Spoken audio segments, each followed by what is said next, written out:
ए सुंदर परिवेश आमे समस्ते एकत्रित हो जाऊँ आनंदर कथा। साधु सन्थ नामे अच्छी एक धाम शांत हेले जाई करियो विश्राम। तेणु जीवनर शांतिर उत्स होउछन्ति साधु सन्थ। आ ये साधु सन्थ होउछन्ति ना स्वयं जगन्नाथ महाप्रभु। यदा यदा हि धर्मस्य ग्लानिर्भवति भारतः अभ्युत्थानम् अधर्मस्य तदात्मना सृजामह्यं परित्राणाय साधूनां विनाशाय च दुष्कृतां धर्म संस्थापनार्थाय संभवामि जुगे जुगे। प्रति जुगरे भगवान साधु मान को परित्राण करने भक्त मान को रक्षा करने उद्देश्य एक सन्थ समाज भक्त समाज एवं एक राष्ट्रीय साधु सन्थर और मालिका भक्त सम्मेलन कार्यक्रम कराई। ये आम कथार होनी ये प्रभु कथार हो जहाँ अमर जुमर संहितार निराकार दास अच्युतानंद को सही परिपक्ति कहते प्रथमे सारला मंडल द्वितीय भगवतीयाल। तेणु प्रथम हूँ सारला मंडल कार्यक्रम सरी द्वितीय भगवती यही क्रमानुसार आम 16 मंडल 16टी साधु सम्मेलन कर मालिकार गुप्त भक्त समस्ते समावेश हेबे। मालिका कथा आम आलोचना करिबा। तेणु महापुरुषों कथा जहाँ को देखती प्रभु देइछन्ति मु वर्तमान आउ नौनी एत कथा। मन स्थिर हब चंद्र सूर्य को बंदी करबार सूत्र गुरु कहिबे। तेणु अर्ध ऊर्ध मध्य 3टा दर्शन अच्छी। जेतले चंद्र अंगरे पवन जाउथिबो आकाश तत्व चली पवन सेतले आपण ऊर्ध को दृष्टि देवे चक्षु को दृष्टि रखिए ऊर्ध को यही शिशुमुना द्वारा कपड़ा को रखिए दृष्टि। अर्ध जिते सूर्याण डाहाण पटे आप विश्वास जीव से आप कौन करेंगे नासा को दृष्टि देवे। नासार भजन नाभिर पवन। नाभिरे कौ पवन जाउची पवन हूँ 49 ताको विभाग कराई। उपप्राण हूँ 10 प्राण हूँ 5। प्राण अपान व्यान उदान समान। प्राण पवन कौटी अच्छी हृदय हूँ प्राण पवन। प्राण को ब्रह्मरंध्रे थोई निश्चल ध्याने मोहन दे तेबे तो देखिबु साक्षात आत्मार रूप दृष्टि मात्रे।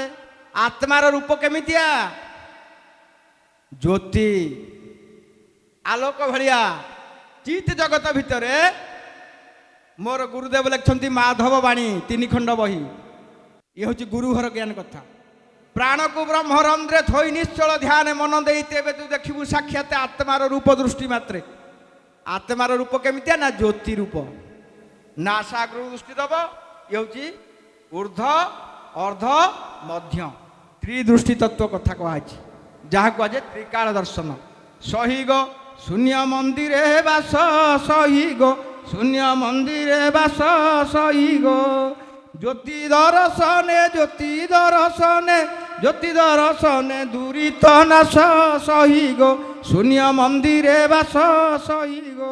ये शरीरटा हूँ शून्य मंदिर। आ भितर बास करछि किए ना प्राण पवन।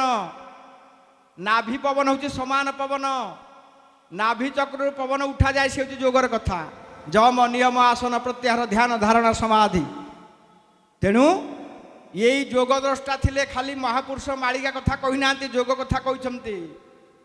कौतुके मणुथिली नुआ नुआ बेले कले जहूँ गुरु करुणालो बौल से मो काउरी मो डले किलो बौल क्षीण नाल पड़ी झर जाउथिला बही खंजाई रखिली मन पवन लो बौल से मो 49 22 किलो बौल मन पवन को खंजाई रखिबार सूत्र गुरु कहिबे चंचल ही मन कृष्ण प्रमाधि बलभद्रुड़। हे अर्जुन तू गोटे उपयुक्त गुरु कर सी ते जोगर कथा कहिबे। मु काहाकू से कथा कहेनी। जने बाबा कहले मु ओंकार मु करुची नागा बाबाजी खंडगिरी देखाले मुझे कहले ओंकार केमी कर कहले हिंदी में मत कहले तुम क्या हमारा गुरु है। मुझे नहीं नहीं आप कैसे बैठना चाहिए बैठो बैठो ताको मु हिंदी में कहली आगे से ओम टा केमी कर जाना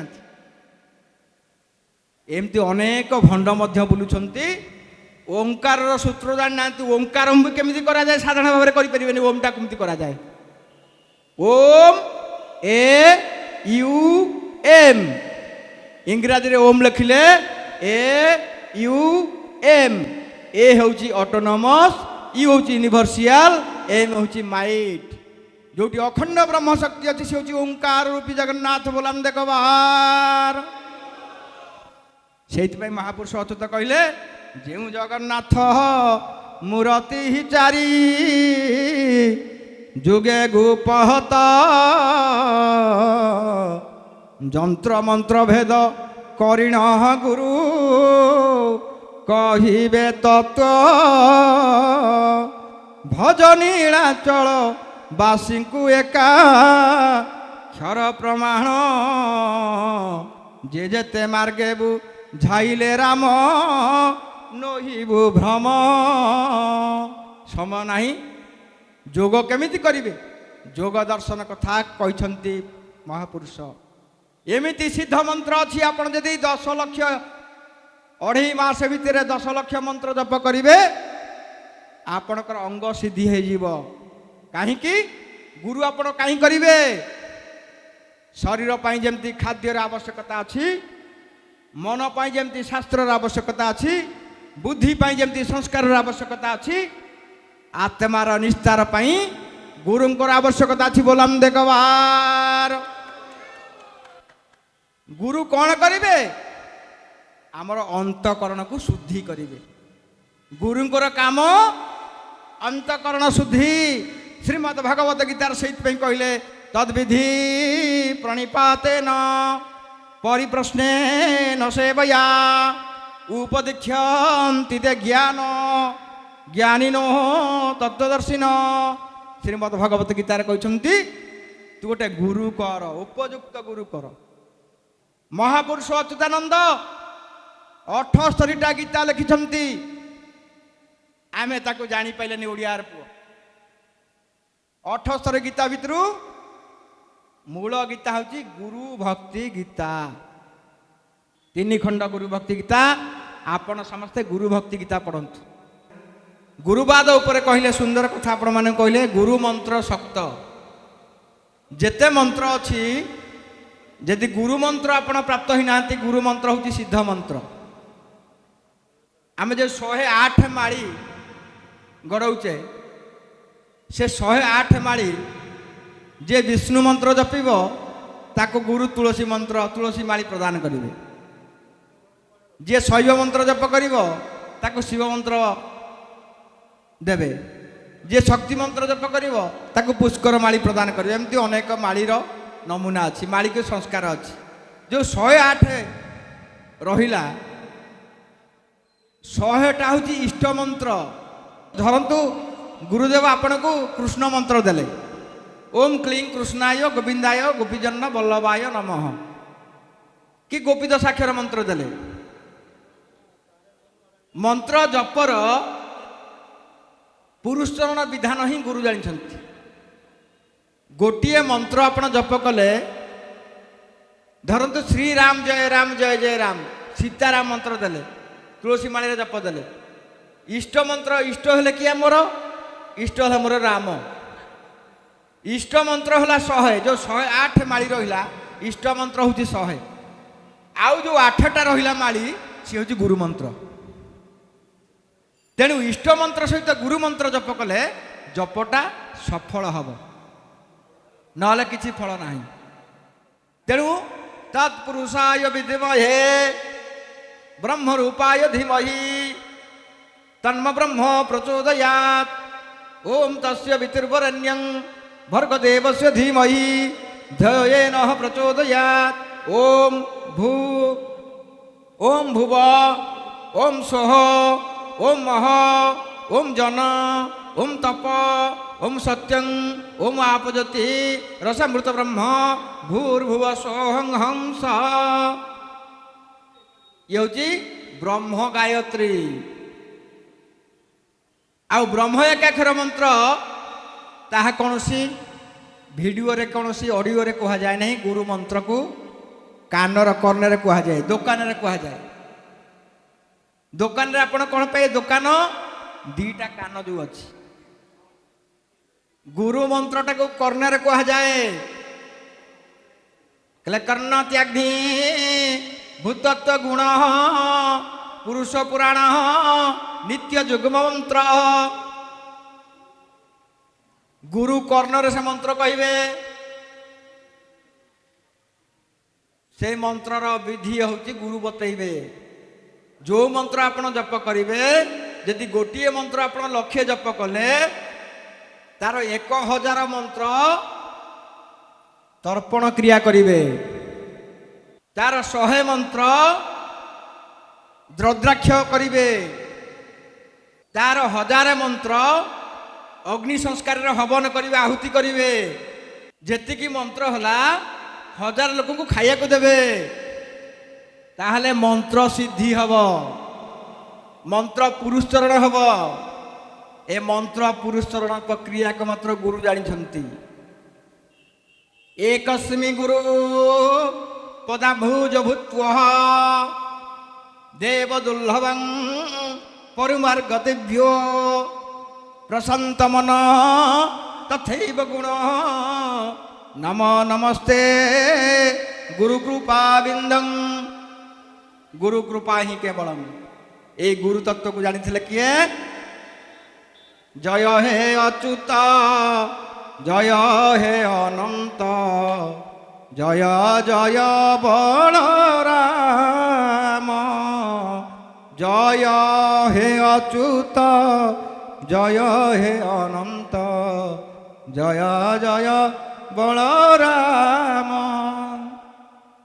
जय जगन्नाथ जय जशवंत जय जय कल्की राम। जय जय कल्की राम। जय जय कल्की राम। विश्व रे पंचसखा ही गुरु ज्ञान को जानी थिले। आउ ये गुरु तत्व को श्रेष्ठ मंत्र रूपे 4.5 लाख मंत्र भितरु श्रेष्ठ मंत्र होची एकाक्षर मंत्र। से एकाक्षर को कौन सी मीडिया रे कहा जाए नहीं। ता होची अनुभव कथा। एक अक्षर से होची पवन सूत्र कथा। जीवर गति अनुभव उद्धव कहिले माधव। ताकू जानिबा को हेले गुरुपाद को धरिबा को पड़िबो। गुरुपाद पद्म नौका कर्णधार सिनाश्री गुरु एका। जे कोनसी मंत्र आप इष्ट मंत्र जप करिवे मंत्र 2 भाग व्यक्त। गोटे हूँ इष्ट मंत्र गोटे हूँ गुरु मंत्र। 108 माली विषय कहते आमर दिव्य सिंह हरिचंद्र महोदय। 100टा हूँ माली हूँ इष्ट मंत्र। राम हो कृष्ण हो गोविंद हो जो कौन मंत्र पढ़ जेकोसी मंत्र आपको शक्ति धर 10 महाविद्या और गोटे काली मंत्र आपको देले गुरु। काली 100 मंत्र कम काली कालीर मंत्र अच्छी बीज मंत्र अच्छी। कालीर बीज मंत्र हूँ क्लिंग बीज। से बीज मंत्र आप लक्ष्य जप कले 100 थर काली मंत्र जप कले 8 थर गुरु मंत्र जप करेंगे। 8 हूँ गुरु मंत्र। गुरु मंत्र 8 कौन? अबना पर रज शस पद। से अबना अक्षर कौन? जहा मुखरे वर्णना करा हुए नहीं। से कहार कथा? मन बुद्धि चेता जही न गमई কি বুদ্ধি করিবি হে গুরুদেব অমন বিহারী হে। গুরুদেব ত্রাহি কর জয় অমন বিহারী হে। মন বুদ্ধি চেতা জহিন গমই কি বুদ্ধি করিবি হে গুরুদেব অমন বিহারী হে। টাণ ভাঙ্গিলে প্রকৃতি গণ দিনে নরটিলি ছন্দা চରଣ মରଣ বেଳକୁ ଶରଣ ରଖିବ ଏହି ମୋ ଜଣାଣ ହେ ଗୁରୁଦେବ ଅମନ ବିହାରୀ ହେ। ଗୁରୁ ସର୍ବ ଉପରେ ସାର କାହିଁକି? ତ୍ରିଗୁଣ ସତ୍ୟ ଗୁଣ ହେଉଛନ୍ତି ବିଷ୍ଣୁ, ରଜଗୁଣ ହେଉଛନ୍ତି ବ୍ରହ୍ମା, ତମ ଗୁଣ ହେଉଛନ୍ତି ଶଙ୍କର ଭଗବାନ। ସତ ରଜ ତମ ଇଏ ହେଲେ କିଏ ନା ବ୍ରହ୍ମା ବିଷ୍ଣୁ ମହେଶ୍ୱର। ହ୍ଲିଂ କ୍ଲିଂ ଶ୍ଲିଂ ତ୍ରିବୀଜ ଇଏ କୁହାଯାଏ। ଇଏ ତିନି ଗୁଣର ଊର୍ଦ୍ଧ୍ୱରେ ଅଛନ୍ତି ଗୁରୁ। ତ୍ରିଗୁଣ ସଙ୍ଗ ଯାର ନାହିଁ ଉଦ୍ଧବ ଗୁରୁଟି ବୋଲାଇ। ଗୁରୁ ହେଉଛନ୍ତି କୋଉଠି? ମନ ବୁଦ୍ଧି ଚେତନାର ଊର୍ଦ୍ଧ୍ୱରେ ଅଛନ୍ତି ଗୁରୁ। ଶରୀରରେ ଗୁରୁଙ୍କର ଆବଶ୍ୟକତା କ'ଣ ଅଛି? ଜୀବନରେ ଆପଣ ଗୁରୁ କରିବେ କ'ଣ ପାଇଁ? ଆପଣଙ୍କର ଅନ୍ତଃକରଣ ଶୁଦ୍ଧ ହେବା ପାଇଁ। ଏଠି ମାଳିକା ଭକ୍ତ ସମାବେଶ ହେଉଛି କ'ଣ ପାଇଁ? ଆପଣ ପବିତ୍ରତା ଲାଭ କରିବେ, ପୁଣ୍ୟ ଲାଭ କରିବେ, ତପଶକ୍ତି ଆପଣଙ୍କ ଲାଭ ହେବ। ସତସଙ୍ଗ ବିନୁ ବିବେକ ନ ହୋଇ ରାମ କୃପା ବିନା ସୁଲଭ ନ ହୋଇ। ତେଣୁ 100 ମନ୍ତ୍ର 108 ମାଳର ନିୟମ ଗୁରୁ ହିଁ କହିଦେବେ। ଆଉ ସେ ଗୁରୁ କହିବେ ଏକମାତ୍ର ସେ ତତ୍ଵର କଥା। 100 ହେଉଛି ଇଷ୍ଟ ମନ୍ତ୍ର, 8 ହେଉଛି ଗୁରୁ ମନ୍ତ୍ର। ସେ 8 ହେଉଛି ଅବନା ପରରଜ ଶେଷପଦ। ଅବନା 8 ଅକ୍ଷର, 8 ଅକ୍ଷରରେ 8ଟା ବୀଜ ରହିଛି। ପଞ୍ଚବୀଜ ଆଉ 3ଟା ଅଛି 8ଟା ବୀଜ। ସେ ବୀଜର ସ୍ୱର ରହିଛି ଗୁରୁ, ତାକୁ କୁହାଯାଏ ଗୁରୁ ମନ୍ତ୍ର। ଗୁରୁ ନାମ ନେଇନୁ ଜାଣିବୁ କ'ଣ? ତେଣୁ ଏ ନାମକୁ ଜାଣିଥିଲେ ପଞ୍ଚସଖା ଯାହା ହଉ କହିବାକୁ ସମୟ ନାହିଁ ମତ ଅଭାବ। ତେଣୁ ଇଷ୍ଟ ମନ୍ତ୍ର ଜପ କରନ୍ତୁ, ପ୍ରତିଦିନ ଗୁରୁ ମନ୍ତ୍ର ଜପ କରନ୍ତୁ। ଗୁରୁ ଫୋନରେ କହୁଛନ୍ତି ବାପା ମୁଁ ତମକୁ ମନ୍ତ୍ର ଦେଇଦେଲି, ୟାକୁ ଟିପି ଦିଅ। ମନ୍ତ୍ର ହେଇଗଲା, ଦୀକ୍ଷା ହେଇଗଲା। ଦୀକ୍ଷାର ସ୍ୱତନ୍ତ୍ର ପ୍ରଣାଳୀ ଅଛି। ସଂସ୍କାରାଧା ପୂର୍ଦ୍ଧଦାତା ଦେବସ ପୁରୁଷୋତ୍ତମ ନିତ୍ୟକଳ୍ପ ବିନକ୍ରମେ ଦୀକ୍ଷା ପ୍ରତି ଗାଚଥୋ। ଦୀକ୍ଷା ପାଇଁ 5ଟା ସଂସ୍କାର ଅଛି। ଗୁରୁ ଯାହାକୁ ଦୀକ୍ଷାକରଣ କରିବେ 5ଟା ସଂସ୍କାର କରିବେ।